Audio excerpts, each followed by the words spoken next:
അതിസങ്കീർണമായ ശസ്ത്രക്രിയയിലൂടെ രോഗിയുടെ ശരീരത്തിൽ നിന്നും 6 കിലോ തൂക്കം വരുന്ന വലിയ മുഴ നീക്കം ചെയ്തു. അടൂർ മൗണ്ട് സിയോൺ മെഡിക്കൽ കോളേജിലെ ജനറൽ സർജറി വിഭാഗം ഡോക്ടർമാരുടെ നേതൃത്വത്തിലാണ് ശസ്ത്രക്രിയ നടന്നത്. വൻകുടലിലും വൃക്കയിലും അർബുദം ബാധിച്ചതിനെ തുടർന്ന് ശസ്ത്രക്രിയയിലൂടെ 2019 മഞ്ചേരി സ്വദേശിയായ രോഗിയുടെ വൻകുടലിലെ ഒരു ഭാഗവും ഒരു വൃക്കയും നീക്കം ചെയ്തിരുന്നു. ശേഷം കീമോ, റേഡിയം മുതലായ തുടർ ചികിത്സയിൽ കഴിയുമ്പോഴാണ് രോഗിക്ക് മുതുകിൻ്റെ ഭാഗത്ത് മുഴ രൂപപ്പെടുന്നത്. കഴിഞ്ഞ ഏതാനും വർഷങ്ങളായി മുഴയുടെ വലിപ്പം കൂടി വരികയും കിടക്കാൻ പോലും ബുദ്ധിമുട്ട് നേരിടുകയും ചെയ്തു. മുഴ നീക്കം ചെയ്യുന്നതിനായി മലപ്പുറത്തും എറണാകുളത്തുമുള്ള വിവിധ ആശുപത്രികൾ സന്ദർശിച്ചിരുന്നു. എന്നാൽ പരിശോധനയിൽ രോഗിയുടെ ശ്വാസകോശത്തിലും അർബുദം കണ്ടെത്തിയതിനെ തുടർന്ന് അനസ്തേഷ്യ ഫിറ്റ്നസ് കിട്ടാതിരുന്നതിനാൽ മുഴ നീക്കം ചെയ്യാൻ സാധിച്ചിരുന്നില്ല.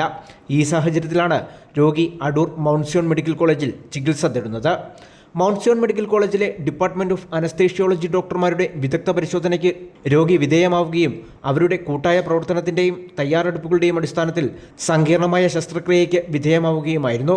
ഡോക്ടർ രഘുകുമാറിന്റെ നേതൃത്വത്തിൽ ശസ്ത്രക്രിയ വിജയകരമായി അവസാനിച്ചു. അനസ്തേഷ്യ ഡോക്ടർമാരുടെയും ടെക്നീഷ്യന്മാരുടെയും ഓപ്പറേഷൻ തിയേറ്റർ സ്റ്റാഫുകളുടെയും പോസ്റ്റ് ഓപ്പറേറ്റീവ് കെയർ സ്റ്റാഫുകളുടെയും കൂട്ടായ പ്രവർത്തനത്തിന്റെ ഭാഗമായി രോഗി ഇപ്പോൾ ആരോഗ്യവാനും ആശുപത്രിയിൽ നിന്നും ഡിസ്ചാർജ് ആവുകയും ചെയ്തു. മുമ്പും ഇത്തരത്തിൽ അതിസങ്കീർണമായ ശസ്ത്രക്രിയകൾ Adoor Chayalode mount Zion medical കോളേജിൽ നടത്തി വിജയകരമാക്കിയിട്ടുണ്ട്. വിദഗ്ധ ഡോക്ടർമാരുടെ സേവനമാണ് ആശുപത്രിയിൽ നിന്നും രോഗികൾക്ക് ലഭിക്കുന്നത്. അത്യാധുനിക ഉപകരണങ്ങൾ ഉൾപ്പെടെ സജ്ജമാക്കിയിട്ടുള്ള മെഡിക്കൽ കോളേജ് ആശുപത്രിയിൽ രോഗനിർണയത്തിനും വേഗം സാധിക്കുന്നു എന്നതാണ് എടുത്തു പറയേണ്ടത്. News bureau, Pathanamthitta.